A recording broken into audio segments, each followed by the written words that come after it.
तो नमस्कार सभी को। कैसा लग रहा है यहाँ पर आकर? डेली आते ही हो ना पढ़ने तो आप तो? हाँ। तो अभी आप पूछ रहे थे, सर ने बताया था कि साइकोलॉजिस्ट, तो समझ नहीं आया ना साइकोलॉजिस्ट क्या होता है?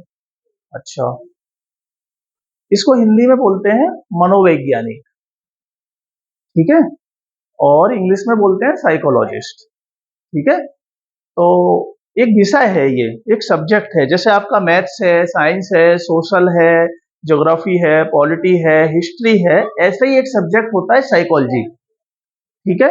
तो उसको हिंदी में बोलते हैं मनोविज्ञान। तो उस विषय के पढ़ने वाले को बोलते हैं साइकोलॉजिस्ट। समझ में आ गई बात? अब ये साइकोलॉजिस्ट क्या काम करते हैं, इनका काम क्या है? जैसे सर ने आपका सेमिनार का नाम क्या रखा है, to be aware of parents and children for their competitive exam according to their class. According to their class का मीनिंग ये है कि हर एक क्लास में कोई भी स्टूडेंट कॉम्पिटिटिव एग्जाम की तैयारी कर सकता है। कोई फिफ्थ क्लास में है और वो कहे कि मुझे किसी की तैयारी नहीं करनी, अभी जब 12th में आएंगे तब देखेंगे, तो ये बहुत बड़ी मिस्टेक अपने लाइफ के साथ कर रहा है। चाहे वो 6 क्लास में हो, चाहे 7th में हो, चाहे 8th में हो, चाहे 9th में हो, चाहे 10th में हो, क्योंकि आप किसी भी एग्जाम की तैयारी कर लें या करने जाएंगे, जब प्रिपेयर होंगे बिल्कुल क्या मुझे तैयारी करनी है किसी भी क्लास में, तो सर ने जैसे अभी बताया कि आज यूपीएससी का एग्जाम था, यूनियन पब्लिक सर्विस कमीशन, और ये यूनियन पब्लिक सर्विस कमीशन एक एग्जाम के द्वारा, एक प्री था, उसके बाद मेंस और इंटरव्यू के द्वारा, उसके बाद आईएएस, आईपीएस, आईएफएस, आईआरएस, ये सब जो बड़े प्रशासनिक अधिकारी होते हैं वो इसी एग्जाम से बनते हैं। तो इस एग्जाम का जो सिलेबस है, इस एग्जाम का जो कंटेंट है, वो वही है सब कुछ जो आपको 5th, 6th, 7th, 8th, 9th, 10th और 11th, 12th में पढ़ाया जाता है या आप पढ़ते हैं। तो इसीलिए हमें वो तैयारी अपनी क्लास से उसी समय से कर सकते हैं जिस क्लास में हम हैं। आपको, आप तैयारी करेंगे 6 क्लास में, जो आपकी सोशल है, साइंस है, मैथ है, वो सब कुछ इन फ्यूचर आपके एग्जाम में आने वाला है। मतलब 6 क्लास में जो स्टूडेंट पढ़ता है वो आज यूपीएससी के एग्जाम में पूछा गया।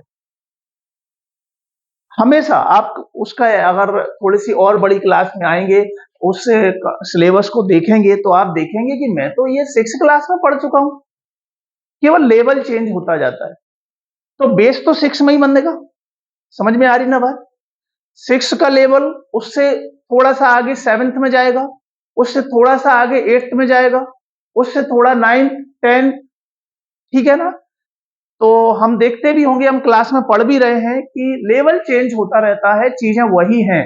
हमने फर्स्ट या सेकंड क्लास में जो प्लस और माइनस करना सीखा था, या आप उसको करना नहीं पड़ रहा? कर रहे हो ना? प्लस माइनस भी कर रहे हो, मल्टीप्लाई डिवाइड भी कर रहे हो, है ना? टेबल भी पढ़ रहे हो ना? फर्स्ट क्लास में टेबल सीखी थी। लेकिन अगर 10th के स्टूडेंट है और वो 10th क्लास का मैथ्स कर रहा है, तो वो भी टेबल पढ़ रहा होगा, और अगर उसे टेबल याद नहीं है तो वो सवाल ठीक से कर पाएगा क्या? उसकी बेसिक कैलकुलेशन गड़बड़ हो जाएगी। अब टीचर क्लास में उसे सिलेबस करवाए या बेसिक कैलकुलेशन सिखाए, ये समस्या हो जाएगी कि नहीं? और आप सबके साथ जो स्टूडेंट जिस क्लास में, चाहे वो स्कूल हो या यहाँ कोचिंग हो, पढ़ते होंगे, तो ये प्रॉब्लम आप देखते होंगे कि जिनको ये चीजें नहीं पता वो फेस कर रहे हैं। तो हमें अपना बेस तैयार करना है। बेस माने जो बेसिक चीजें हैं, जैसे हम plus minus multiply divide, LCM, HCF, factorisation, इन सब की, लीनियर क्वाड्रेटिक इक्वेशन, जो मैथ की ये बेसिक चीजें हैं, आप चाहे 10th का पढ़ें, चाहे 11th 12th का पढ़ें, चाहे बीएससी का पढ़ें, तब भी ये चीजें आपको वहां सॉल्व करनी है। अभी आपको अगर लीनियर इक्वेशन सॉल्व कर रहे हैं तो केवल लीनियर इक्वेशंस कर रहे हैं, लेकिन वहां जब सवाल होगा तो एक ही सवाल में आप लीनियर भी सॉल्व कर रहे हैं, आप क्वाड्रेटिक भी सॉल्व कर रहे हैं, और भी कुछ एक दो चीजें उसमें है, तब पूरा कंप्लीट सवाल आप नीचे कर पा रहे हैं। वो डिपेंड कहां करता है? क्लास के ऊपर, कि आप किस क्लास के स्टूडेंट हैं। तो आप समझ पा रहे हैं कि हर एक क्लास इन हमारे फ्यूचर के लिए बहुत इंपॉर्टेंट है। हम उसे केवल इसलिए कम नहीं पढ़ सकते कि ये तो 6 लोकल है, या 7th का लोकल एग्जाम है, पास तो हो ही जाएंगे, ज्यादा पढ़ के करना क्या है। अगर हम ऐसा सोच रहे हैं कि 7th क्लास या जो भी क्लास लोकल है और हमें उनको पढ़ के करना क्या है, तो हम बहुत गलत सोच रहे हैं। समझ में आ रही बात? हम बहुत गलत सोच रहे हैं, हम बहुत गलत दिशा में हैं। तो हम इन फ्यूचर या अपने भविष्य के जीवन में कोई भी बड़ा एग्जाम सक्सेसफुल पास नहीं कर सकते। क्यों? क्योंकि हमारा बेस ही क्लियर नहीं है। जो सोशल आप 6, 7, 8, 9, 10th में पढ़ते हैं, वही सोशल जब आप एमपीपीएससी या यूपीएससी की तैयारी करेंगे तो आपको दिल्ली में लाखों रुपए खर्च करके पढ़ना पड़ेगा। यहाँ पर इस कोचिंग में कंपटीशन एग्जाम्स की भी क्लास चलती है सुबह। आप लोग अगर कभी एक आध दिन सुबह आना हुआ हो या बोर्ड पर कुछ लिखा हुआ देखा हो, या आप ये जो फोटो यहाँ देख रहे हैं, ये जो फ्लैक्स पर इतने सारे लोग कंपटीशन में सिलेक्ट हुए हैं यहाँ से, ठीक है। तो कैसे सिलेक्ट हुए? क्योंकि उन्होंने बेसिक उन चीजों पर ध्यान दिया। तो यहाँ पर आप किसी भी एग्जाम की तैयारी कर रहे हो, किसी भी क्लास में हो, कंपटीशन की तैयारी साथ साथ, क्योंकि अगर आप क्लास में अलग पढ़ रहे हैं, उसके बाद जब क्लास पास कर लेंगे फिर किसी कंपटीशन की तैयारी करेंगे, बहुत समय निकल जाएगा, आपके बहुत सारे साथी आपसे आगे निकल जाएंगे। तो केवल पास या इस क्लास से आगे जाने का एप्टीट्यूड हमको नहीं रखना है, वो मेंटालिटी नहीं रखनी है। हर एक एग्जाम और क्लास को हमें बहुत ज्यादा फोकस करके पढ़ना है, एक एक कंसेप्ट को समझना है, उसे कहते हैं कॉम्पिटिटिव का माइंडसेट। वही हमको अवेयर करने के लिए आज सर ने हमें बुलाया था कि ये गाइडेंस प्रॉपर हमारे कोचिंग के बच्चों को मिल जाए, कि नहीं तो वो सोचे कि जब 12th बाद आएंगे, कंपटीशन का एग्जाम होगा तब देखेंगे, तब तक तो बहुत सारा समय निकल चुका होगा। आपके दूसरे जो साथी हैं या भाई बंधु जो तैयारी कहीं ना कहीं कर ही रहे होंगे, या किसी क्लास में, वही 6 क्लास में आप तो अकेले हैं नहीं, 9th क्लास में आप तो अकेले हैं नहीं, है ना। लाखों और करोड़ों की संख्या में लोग हर साल हर क्लास में पढ़ते हैं। तो जिनको ठीक गाइडेंस मिल जाता है, समय पर वो नॉलेज मिल जाती है, वो आगे बढ़ जाते हैं। आप 9th क्लास को लोकल समझ के कम ध्यान दे रहे हैं, पर आपके दूसरे साथी जो किसी दूसरे स्कूल या कहीं और कहीं ना कहीं पढ़ रहे होंगे, उनको गाइडेंस मिला। ऐसी गाइडेंस के लिए सर आज आप सबको बुलाया है, तो वो आगे बढ़ जाएंगे कि नहीं? आगे बढ़ जाएंगे ना, क्योंकि उनको समझ में आ गई बात कि अगर हमने ये 9th को लोकल समझ के पढ़ा तो हम बहुत पिछड़ने वाले हैं। आगे भविष्य के जीवन में हम किसी भी कंपटीशन को क्लैश या सक्सेसफुल नहीं कर पाएंगे, क्योंकि हमारी बेसिक चीजें बहुत वीक रहेंगी। अब competitive exam according to their class, तो हमने क्लास के अकॉर्डिंग भी आपको बताया। इस बात को अवेयर होने के लिए, अवेयर माने जानकारी या जागरूकता, तो कई बार हमें चीजें जानकारी तो होती है लेकिन हम उस पर ध्यान ही नहीं देते। हमें जानकारी है ना कि अगर हम साल भर पढ़ाई नहीं करेंगे तो हमारा रिजल्ट अच्छा नहीं आने वाला, ये तो हर स्टूडेंट जानता है ना, लेकिन फिर भी वो लापरवाही करता है। क्लास में, स्कूल में या कोचिंग में होमवर्क मिलता है, कल कर लेंगे, परसों कर लेंगे, ऐसे टालने की आदत हो जाती है। यहां से गए, घर वाले कह रहे हैं पढ़ लो, अभी कर रहे हैं, थोड़ा सा कर रहे हैं, थोड़ी देर से कर लेंगे, थोड़ी देर से खाना खा के कर लेंगे, सुबह कर लेंगे। अब मन में भी यही चलता है, और ये चीजें धीरे धीरे पेंडिंग होकर इतना बड़ा वर्कलोड बन जाती है कि हमें लगता है कि अब कैसे होगा। तो नुकसान किसका हुआ? आपका। पढ़ना सब आपको ही था। धीरे धीरे पढ़ते रहते तो चीजें आसान हो जाती। बड़े बड़े शिक्षाविदों ने, जो एजुकेशन में बहुत एक्सपर्ट हैं, उन लोगों ने जो बुक्स बनाई, तो आपकी बुक्स में चैप्टर वाइज है कि नहीं? क्यों है? चैप्टर वाइज क्यों है? कि पूरा जो कंटेंट था, पूरा सिलेबस है, वो एक ही बार में लिख देते, लेकिन नहीं, चैप्टर वाइज किया, और उस चैप्टर में भी टॉपिक वाइज किया कि एक टॉपिक को एक बार में हम बहुत आसानी से समझ सकते। तो सरल कार्य को कठिन ऊपर भी बैठे हुए हैं बनाने वाले, और हम अपने उस सरल कार्य को, जिसके लिए हमारे लिए बहुत लोग चिंता कर रहे हैं, किताब बनाने वाले चिंता कर रहे हैं, हमें उस किताब को दिलवाने वाले चिंता कर रहे हैं, उस किताब को पढ़ाने वाले लोग चिंता कर रहे हैं। टीचर पढ़ाता है, घर वाले दिलवाते हैं, और बड़े एजुकेशनिस्ट जो लोग हैं वो बनाते हैं, सब चिंता कर रहे हैं। लेकिन फिर भी हमने उस सरल कार्य को क्या कर दिया, कठिन बना दिया। हमने जो चीजें टुकड़ों में हम पढ़ सकते थे, उन चीजों को एक साथ पढ़ना तो था ही नहीं, है ना। केवल उसको टालते गए, आज नहीं कल, सुबह नहीं शाम, शाम नहीं सुबह, और इस प्रकार से बहुत ज्यादा चीजें हो जाती हैं, फिर हम उतना उनको पढ़ नहीं पाते। अब जैसे हम सब स्टूडेंट हैं, अभी हम दूसरी बात पे आते हैं। एक चीज मैंने आपको अभी जो बताई, वो ये बात एक बार मैं बहुत जल्दी से उसको रिपीट कर रहा हूं, कि हम जिस क्लास में हैं, अकॉर्डिंग टू देयर क्लास, उस क्लास में हम किसी भी कंपटीशन की एग्जाम की तैयारी कर सकते हैं। वो सब कुछ आपकी, चाहे वो 6 class, 7th 8th 9th 10th 11th 12th किसी भी क्लास का कंटेंट या सिलेबस है, वो इन फ्यूचर आपके हर एक एग्जाम में आने वाला है। आप चाहे बैंकिंग की तैयारी करो, चाहे एसएससी की करो, चाहे आज मैं जैसे यूपीएससी के एग्जाम की बात कर रहा हूं उसकी करो, सब में मैथ्स आता है, किसी में इंग्लिश ज्यादा आती है, किसी में हिंदी, एसआई का एग्जाम होता है उसमें हिंदी बहुत ज्यादा आती है, और भी एग्जाम होते हैं उसमें हिंदी आती है, किसी में साइंस ज्यादा आता है, किसी में सोशल, हिस्ट्री, ज्योग्राफी, पॉलिटी, ये सब कुछ आता है। तो जब हम इन फ्यूचर बड़े हो जाएंगे, अगली क्लास में जाएंगे या उस कॉम्पिटेटिव एग्जाम की तैयारी करेंगे, तो वहां पर जो जिसका सिलेबस जितना होगा उसके अकॉर्डिंग पढ़ेंगे, लेकिन हमारा अपनी क्लासों में पढ़ा हुआ बेस तो तैयार होगा ना, क्योंकि हमने उसे 6 7 8 9 10th में बिना केयरलेस हुए पूरी तरह से कंप्लीट किया था, क्योंकि हमें कुलदीप क्लासेस पर इस प्रकार का गाइडेंस मिला था, और हमने उसे ठीक ढंग से सुना भी था, और उसे समझा था, और उसे लाइफ में अपनी में अप्लाई किया था। देखो, आप यहां पर बहुत कुछ सुन के जाओ और उससे अपना अप्लाई नहीं करो, तो कोई मीनिंग है क्या उसका? कोई मतलब नहीं है। इसलिए अप्लाई करना बहुत जरूरी है।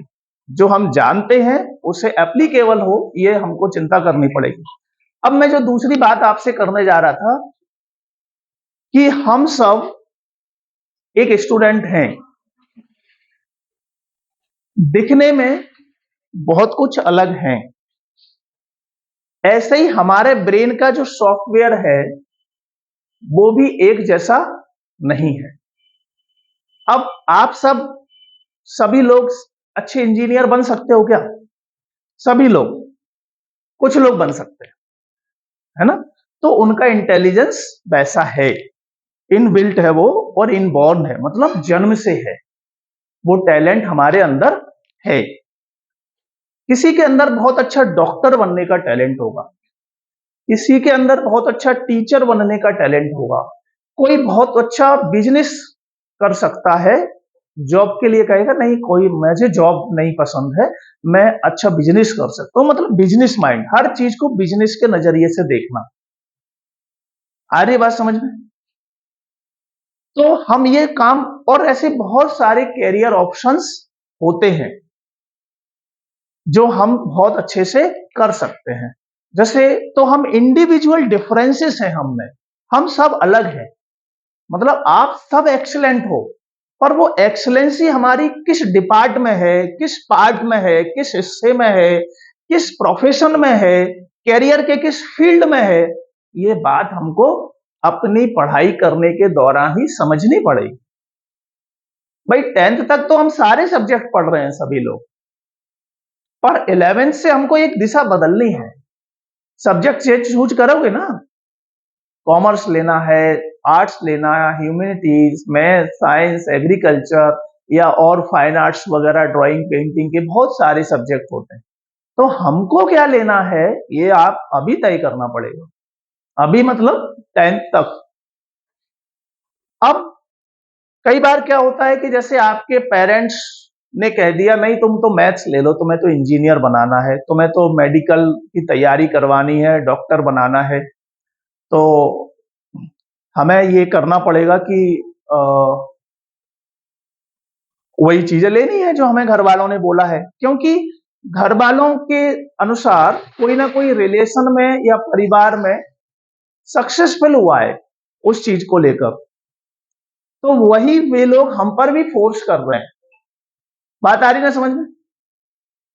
तो अगर हम पर वो फोर्स कर रहे हैं तो हमारे अंदर वो इंटेलिजेंस होगी तब कर पाएंगे ना। एक एग्जांपल से ऐसे समझे, ऐसे कि आपने मछली देखी है, पक्षी देखे हैं? मछली क्या काम करती है? तैरती अच्छा है, तो उसके अंदर ये स्किल है बाय बर्थ। अब अगर हम उसे उड़ने की प्रैक्टिस करवाएं, एक ट्रेनिंग दें कि इसको उड़ना सिखाना है, तो वो मछली अच्छे से उड़ पाएगी क्या? पक्षी अच्छा उड़ता है, कोई भी बर्ड अच्छे से उड़ता है। अगर हम उसे ये ट्रेनिंग करें कि इसको स्विमिंग करना सिखाना है, तो वो अच्छे से स्विमिंग कर पाएगा क्या? नहीं। और स्विमिंग अगर वो नहीं कर पाएगा तो वो अपने, उसकी फीलिंग क्या होगी बताओ? जब हम किसी काम को हाथ में लेते हैं और कर नहीं पाते या हमसे होता नहीं है, तो उसके बाद हमारी फीलिंग क्या होती है? नेगेटिव होती है। हमको लगता है कि हमारे अंदर वो टैलेंट नहीं है। तो इसलिए हमें अगर अपने उस टैलेंट जो हमारे अंदर है उसको आइडेंटिफाई करना है, उसको पहचानना है, तो क्या करना पड़ेगा? उसको हमें, उस टैलेंट को जानना पड़ेगा। कैसे? अपनी पढ़ाई, जो आप जिस क्लास में हो उस क्लास में अच्छे से पढ़कर, उसको समझकर, अपने से जुड़कर, सेल्फ कनेक्शंस। समझ में आ रही ना बात? ध्यान थोड़ा सा यही रखेंगे ना तो जल्दी समझ में आएगी। समझ में आ रही ना बात? नहीं तो आप का समय तो जा ही रहा है, आप मेरा भी समय ले ही रहे हो। और अगर कुछ सीख के नहीं जा रहे हो या कुछ नहीं समझ पा रहे हो, है ना, तो आप कहीं ना कहीं अपना भी नुकसान कर रहे हो और हमारा भी। तो इसलिए ठीक ये है कि आप ठीक से सुनो, उसे समझो और उसे अप्लाई करो। ये चीजें जो मैं आपको बता रहा हूं शायद ये कोई टीचर बताए, क्योंकि टीचर आपको क्लास में अपना सिलेबस करवाते हैं। तो मैं आपको ये बता रहा हूं कि वो सिलेबस पढ़ना क्यों जरूरी है। क्योंकि आप तो ये सोच रहे हो ना मुझे तो पास होना है, और पासिंग के लिए कितने नंबर चाहिए? 33%। थोड़े बहुत और आ जाएंगे तो 40-50%। ठीक है ना? तो अगर हम इतना ही सोच रहे हैं तो कहीं ना कहीं गलत कर रहे हैं अपने साथ, है ना, ये हमारे साथ कहीं ना कहीं अन्याय है। इसलिए मैं ये समझा रहा हूं कि उस सिलेबस को बहुत अच्छे ढंग से आप कैसे पढ़ सकते हैं और कितना इंपॉर्टेंस उस सिलेबस को अपने जीवन में आपको देना है। इंडिविजुअल डिफरेंसेस में हमारे अंदर जो स्किल्स है हमें उसे और इंप्रूव करनी है, क्योंकि हमारा इंटेलिजेंस, हमारे स्किल्स, हमारा पर्सनैलिटी और हमारे एप्टीट्यूड ये डिफरेंट हैं। हमारे अंदर क्या है ये हमको पढ़ाई के दौरान समझना है। यही साइकोलॉजी होती है। आई बात समझ में? तो हमारे उस बाय बर्थ या इनबॉर्न टैलेंट को जानना और समझना, इसके लिए साइकोलॉजिकल काउंसलिंग या उसको हम करियर काउंसलिंग भी कहते हैं, है ना। करियर काउंसलिंग मतलब कि अपने हर एक स्टूडेंट अपने उस इंट्रोड्यूस करे अपने आप से, अपने टैलेंट से, और फिर ये पता लगाए कि उसके लिए कौन सा फील्ड उसके लिए इंटरेस्ट वाला रहेगा, और उसमें अगर वो जाएगा तो निश्चित रूप से काम में बहुत अच्छा लगेगा, बहुत मजा आएगा काम करने में। मजा आएगा तो फिर आप बहुत ज्यादा उस काम को करोगे, पूरे जोश, उत्साह और ऊर्जा के साथ करेंगे, तो परफॉर्मेंस बहुत अच्छा होगा, सेटिस्फेक्शन मिलेगा, ऐसा तो आएगा ही आएगा। क्योंकि अगर हमें जिस काम को करने में अच्छा नहीं लगता तो उस काम को हम बहुत लंबे समय तक नहीं कर सकते। इसलिए जिस काम में हमारा इंटरेस्ट है, जो हमारा बाय बर्थ टैलेंट है, वो हम साइकोलॉजिकल काउंसलिंग या कैरियर काउंसलिंग के द्वारा जानने का प्रयास करते हैं। अभी हम जिस क्लास में भी हैं तो उस क्लास के सिलेबस को बहुत अच्छे से पढ़ने का प्रयास करें, वही हमारे कॉम्पिटिटिव एग्जाम की तैयारी है। और इस कोचिंग में इस चीज पर बहुत ध्यान दिया जाता है।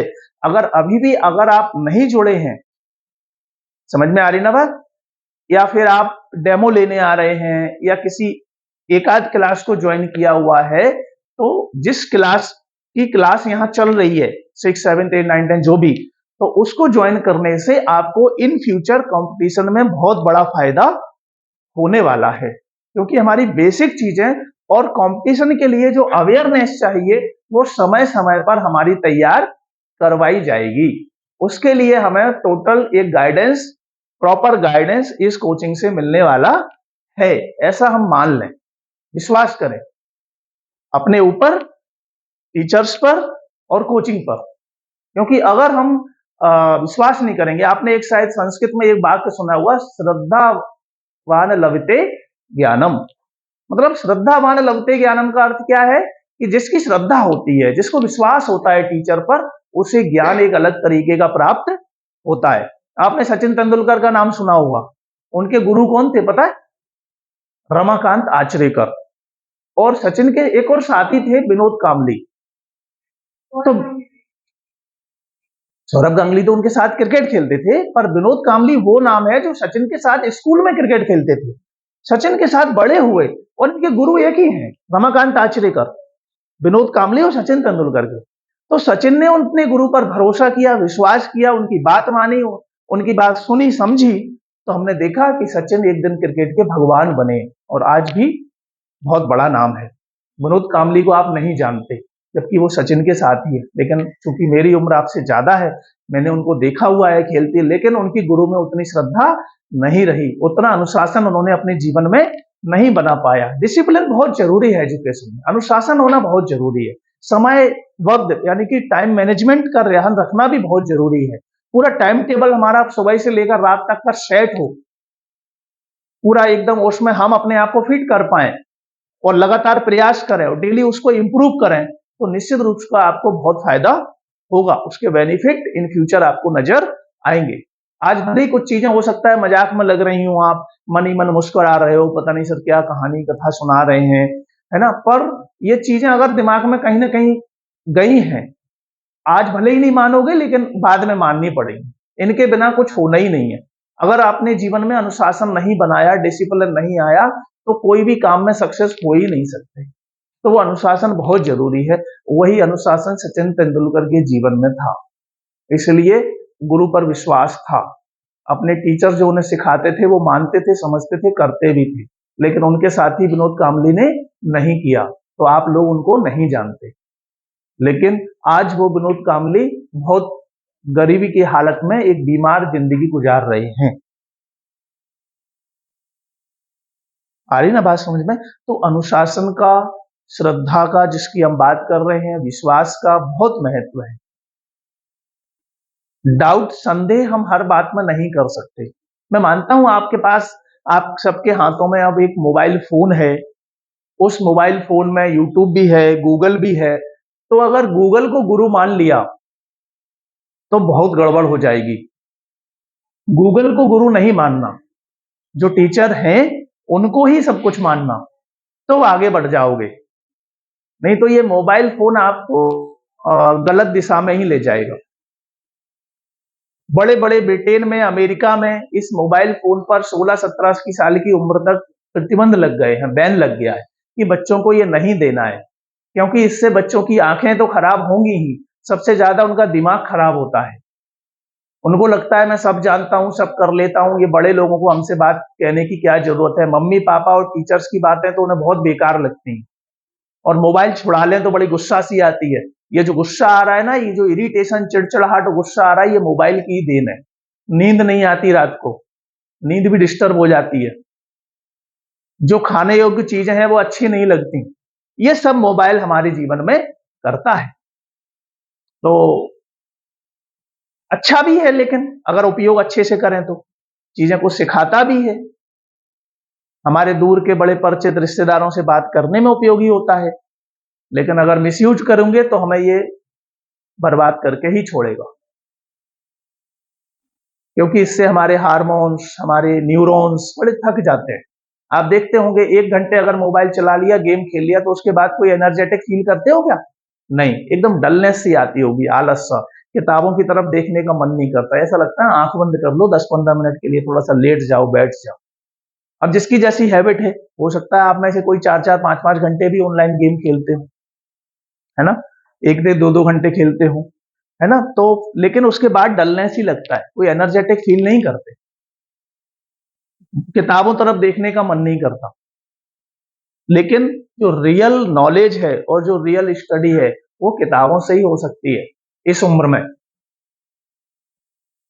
10th क्लास तक किसी को भी मोबाइल लेने की जरूरत ही नहीं है। स्कूल से कुछ आ जाता है अगर होमवर्क वगैरह, तो भी अपने घर वालों को बोलिए कि स्कूल का होमवर्क वैसे लिख के दें, नोट करवाएं, हम तो डेली स्कूल जाते हैं, मोबाइल पर देने की क्या जरूरत है। अगर पेरेंट्स यहाँ होते तो मैं उनको जरूर बोलता, क्योंकि वो मोबाइल जब आपके हाथ में आ जाता है तो कुछ मैसेज आ गया, रील्स आ गया, ये सब चीजें आ गई तो वो समय खराब आपका करती हैं। उससे हमारा टाइम मैनेजमेंट डिस्टर्ब होता है और उससे हम डिस्टर्ब होते हैं।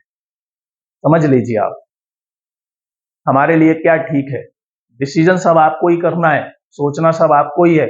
आपके अच्छे बुरे, सही गलत, नैतिक अनैतिक सारे कार्यों के लिए जिम्मेदारी आप ही की है, किसी और की नहीं है। तो अभी जैसे भी पढ़ रहे हैं, उस पढ़ने के डायरेक्शन को थोड़ा चेंज कीजिए, अपने माइंड सेट को चेंज कीजिए, जिससे जो हमारे जीवन में अभी चल रहा है उसमें भी बड़ा चेंज आ जाए। क्योंकि आपके चेंज होने से ही आपका रिजल्ट चेंज होगा। अगर आप चेंज नहीं होंगे, अपनी हैबिट को चेंज नहीं करेंगे, तो कुछ भी चेंज नहीं होने वाला है, ऐसे ही चलता रहेगा। कोई जादू या चमत्कार होने वाला नहीं है। आपकी हैबिट चेंज हो गई, आपके नियम चेंज हो गए, आपका माइंडसेट चेंज हो गया, यही सबसे बड़ा मिरेकल है या चमत्कार है। यही आपके रिजल्ट को चेंज कर सकता है। क्योंकि जब रिजल्ट अच्छा नहीं आता तो किसी को भी अच्छा नहीं लगता, न पढ़ने वाले को भी अच्छा नहीं लगता। वो भी सोचता है पेपर में चाहे कुछ भी लिख के आए तो भी सोचता है मैं तो कुछ भी हो जाए, पास हो जाऊं बस, चेक करने वाला मुझे नंबर दे दे। अरे आप कुछ लिखा होगा तब तो पास होगा ना, है ना। तो हम पास तब होंगे जब हम अपने उस माइंड सेट को चेंज करेंगे। कंपटीशन का समय है तो कंपटीशन दूसरे से तो बाद में, पहले खुद से ही करना है। आज 3 घंटे पढ़े, कल 3.25 घंटे, परसों 3.5 घंटे, धीरे धीरे उसको इंप्रूव करना। उस 3 घंटे में भी क्या सीखा था, कुछ दिनों बाद उन्हीं 3 घंटों में उससे और ज्यादा सीखने का प्रयास करना है। क्योंकि एक प्रोडक्टिविटी भी होती है ना, कोई काम उसी काम को कोई 1 घंटे में कर लेता है और कोई उसी काम को 2 घंटे लगा देता है, कोई दिन भर भी लगा देता है। तो प्रोडक्टिव होना भी जरूरी है कि कम समय में हम अधिक से अधिक नॉलेज को गेन कर पाए। और इस समय हम सब स्टूडेंट हैं और स्टूडेंट होने के समय में हमारा सबसे पहली जो ड्यूटी है वो है स्टडी करना, पढ़ाई करना। और उस पढ़ाई की एक डायरेक्शन हो, एक दिशा हो कि हमको क्या बनना है, क्या करना है और वो होगा कैसे। ठीक है, तो अगर क्या बनना है ये सोच लो, क्या होगा कैसे, ये मैंने आप आज को बहुत कुछ बताया ही है। अगर फिर भी इसमें आपका कोई सवाल है तो आप सवाल अभी भी पूछ सकते हैं। बाद में भी आपके जो टीचर्स हैं उनको बता सकते हैं, तो वो मुझ तक ये बात पहुंचा देंगे, तो मैं फिर आपके बीच में आकर आपके सवालों का उत्तर देने के लिए तैयार रहूंगा। कुलदीप सर हैं या और जो भी लोग आपको पढ़ाते होंगे। समझ में आ रही ना बात। सर ने मेरा नाम बताया ही था, नवनीत सर, है ना, बताया था ना। तो अभी अभी कोई किसी का कोई सवाल है क्या, कोई क्वेश्चन है क्या, पढ़ने से संबंधित कोई कठिनाई महसूस करते हो, या अभी पढ़ते ही नहीं है सर, अब पढ़ेंगे तब बताएंगे, कोई कठिनाई आएगी तब। पढ़ाई तो कर ही नहीं ना सभी लोग, किसी ना किसी क्लास में हैं, है ना। तो अभी कोई सवाल, हाँ, क्या दिक्कत है, तो समझो उसे ध्यान से। देखो, टीचर तो पढ़ाते ही होंगे, चाहे वो यहाँ हो या कहाँ भी हो, स्कूल और कोचिंग दोनों जगह आप सोशल साइंस पढ़ते हो। थोड़ा सा ध्यान से सुनना सीखो, ठीक है। ध्यान से सुनेंगे ना तो उसमें इंटरेस्ट बढ़ेगा। एक बात और याद रखना कि जो स्टूडेंट कोचिंग में या स्कूल में टीचर की बात ध्यान से सुनता है वो घर में जरूर पढ़ता है, क्योंकि उसको कुछ ना कुछ सीख के जाता है। और जो बातों में लगा रहता है या ध्यान नहीं देता, घर में जाके उसका किताब उठाने का मन नहीं करता, क्योंकि उसने कुछ सुना ही नहीं, कुछ सीखा ही नहीं, तो वो किताब में पढ़े क्या, उसका मन लगेगा ही नहीं। तो इंटरेस्ट जगाना बहुत जरूरी है। आप ये समझो, सोशल साइंस की उस इंपोर्टेंस को समझिए। कौन सी क्लास में है आप? 9th क्लास में है। अब सोशल साइंस की इंपोर्टेंस क्या है, हिस्ट्री क्यों पढ़ते हैं हम? मैंने बताया ना, हिस्ट्री, पॉलिटी, ज्योग्राफी, इकोनॉमिक्स, ये चारों सब्जेक्ट 10th में भी वही सब्जेक्ट है ना, history, geography, polity, social science. तो ये चारों सब्जेक्ट आपके पूरे जीवन से जुड़े हुए हैं, है ना। हिस्ट्री जो वो है जो गुजर चुका, ज्योग्राफी वो है जो आप आने वाले जीवन में देखने वाले हैं। आप पर्वत, पठार, नदियां, मैदान जो कुछ भी देखेंगे, जिस प्रकार की मतलब व्यापार, बिजनेस, खेती, ये सब चीजें एग्रीकल्चर से जुड़े हुए, सब आपकी ज्योग्राफी में आता है कि नहीं। इकोनॉमिक्स वो है जिसमें हम अपने इस देश और दुनिया में चलने वाली उस इकोनॉमिक्स की बातों को समझते हैं। और पॉलिटिकल साइंस में हम अपने देश की और विदेश की राजनीति को समझने का कार्य करते हैं। हमारे यहाँ कुछ पॉलिटिकल पार्टियां भी हैं, उन पॉलिटिकल पार्टियों के आइडियोलॉजी क्या है, उनके विचार क्या है, उनमें कौन से लीडर्स हैं जो हमको पसंद है या हम उनको सुनना अच्छा लगता है ना। और फॉरेन में भी कुछ पॉलिटिकल, मतलब जैसे चाइना है या पाकिस्तान है, अमेरिका है, जापान है, इन सब के बारे में, तो इन सब के बारे में ये सब हमारे पॉलिटिकल सब्जेक्ट में दिया हुआ है। समझ रहे हो ना। इनके बिना हमारा जीवन चलने वाला है क्या? अर्थ के बिना चल पाएगा क्या? राजनीति के बिना चलेगा क्या? अगर हिस्ट्री में हमें कोई नहीं जानता तो चलेगा क्या? नहीं ना। हम कहीं जाते हैं, हमने देखा कि नर्मदा नदी, गंगा नदी, ब्रह्मपुत्र नदी, ये हम सब ज्योग्राफी में पढ़ेंगे ना। तो सोचो कि इन सबको पढ़कर हमें कितनी नॉलेज होने वाली है। इनके बिना तो हमारा जीवन चलना ही नहीं है। तो हमें ये क्यों नहीं पढ़ना चाहिए? और आज के एग्जाम में ये सब आता है पूरा। इसलिए इस ऐसी सोच के साथ, इस माइंडसेट के साथ हमारा इंटरेस्ट बढ़ेगा। टीचर की बात ध्यान से सुनो, और कम भी समझ में आए तो पहले पढ़ो उसे, ठीक है। घर में रीडिंग करो ज्यादा से ज्यादा। एक बार रीडिंग करने पर समझ नहीं आया, दूसरी बार करो, तीसरी बार करो। ऐसा है नहीं कि हमें समझ नहीं आए, और सोशल में इंटरेस्ट हो जाएगा, बढ़िया सर, अच्छा हो जाएगा। ओके, और बताइए किसी का कोई क्वेश्चन हो तो? नहीं है, सब बढ़िया चल रहा है, ठीक है। Thank you so much.